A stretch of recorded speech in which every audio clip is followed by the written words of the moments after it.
Tonight, new details on an Oklahoma police officer who was hit during a high-speed chase. His fight for survival has included a long and painful recovery. He's now suing the man who hit him. But even if Sergeant Joseph Wells wins in court, most of the money he will be awarded could end up going to the city he works for and his insurance company. They have every legal right to take 2/3 of the money because that is the Oklahoma law. My uniform was all ripped up and stuff from that day. The day Sergeant Joseph Wells almost died. My motor wings, Medal of Valor, Life-Saving Award. There's 2 because I have 2 of them and my name badge. Now covered in dirt and blood, a life-saving hero. It's kind of crazy holding it, knowing that was on my uniform that day and it's not anymore. But for the past 11 months, Joe has been defying odds on maximum life support for 15 days. A miracle recovery that not even doctors thought was possible. Plowed over during a high-speed chase and left for dead. One of many risks of the job. You do go to work to do your job, protecting the city or doing whatever, serving the city, and then you get hurt doing that job. And then what? This is where the physical, mental, and emotional battles meet another challenge. That is, if you survive.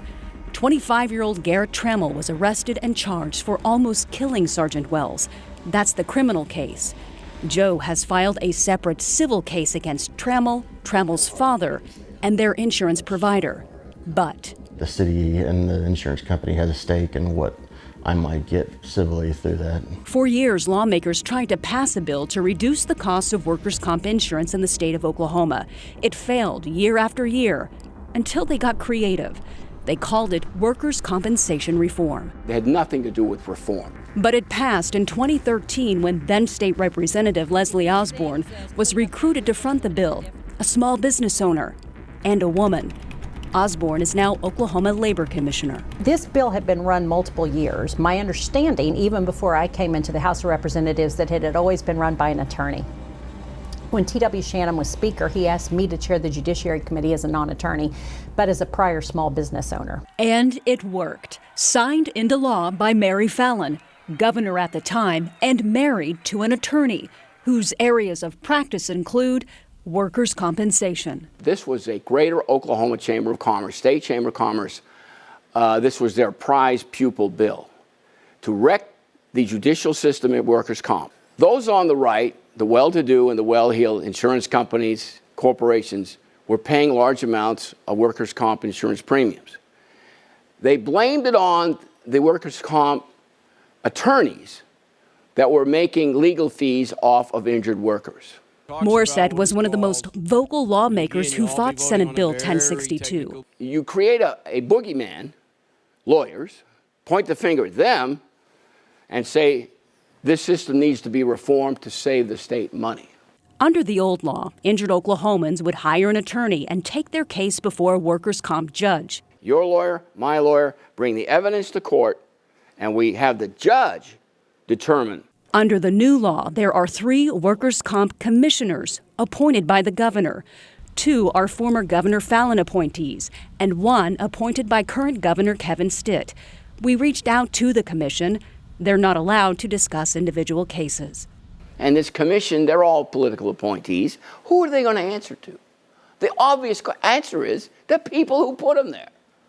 Bob Burke has been representing injured workers for more than 40 years and says it's not the new system that needs to change, it's the law. The law given to us 9 years ago by the legislature is the worst ever for the injured worker.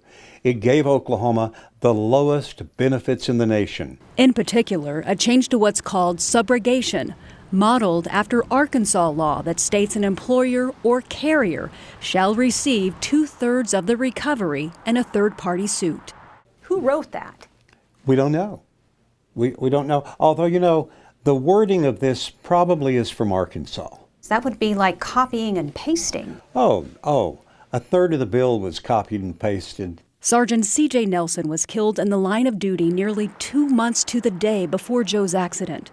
The city of Edmond opted out of taking any portion of the winnings his family received in a civil suit.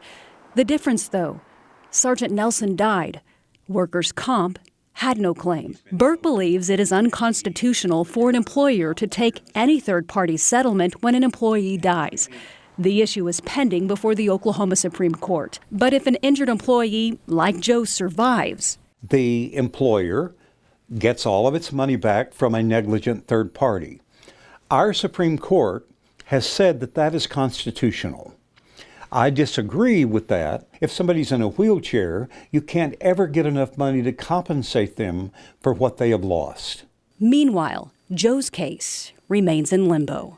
I kind of just sit here all day kind of thinking about what's going on, what's going to happen. A day-by-day recovery riddled with uncertainty and guilt. It can be hard. I mean, I sit here and wonder why I'm still here and CJ's not.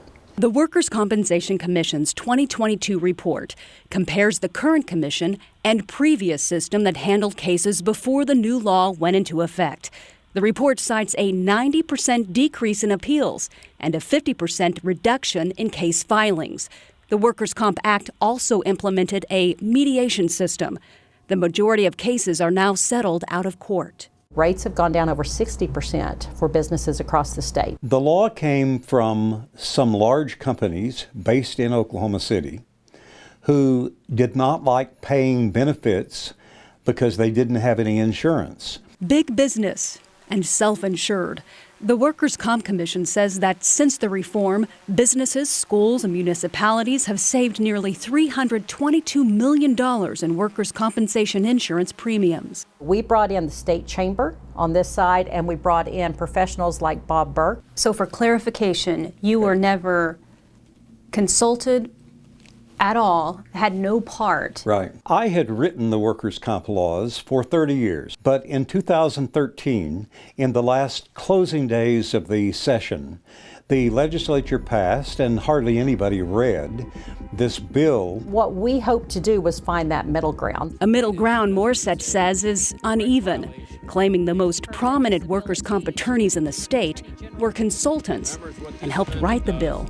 An inside advantage. You can count the number of workers' comp lawyers, not on two hands, but on one. Because it is so difficult, even as a lawyer. A playbook for a system some believe only a few know how to successfully navigate. Is it a perfect system? Absolutely not. But I do think it's better. I just still think there's continued work to do. That commission is there to protect insurance companies. It's not there to protect injured workers. We contacted the Edmond Police Department and they referred us to the city attorney, who tells me he does not recall any situation when the city received a portion of a city employee's civil winnings. However, they have not stated what they will do in Sergeant Wells' case. Let's wait and see on that, and we know you'll keep us updated. Burke says only lawmakers can change the law and believes at the very least an exception should be made for injured first responders.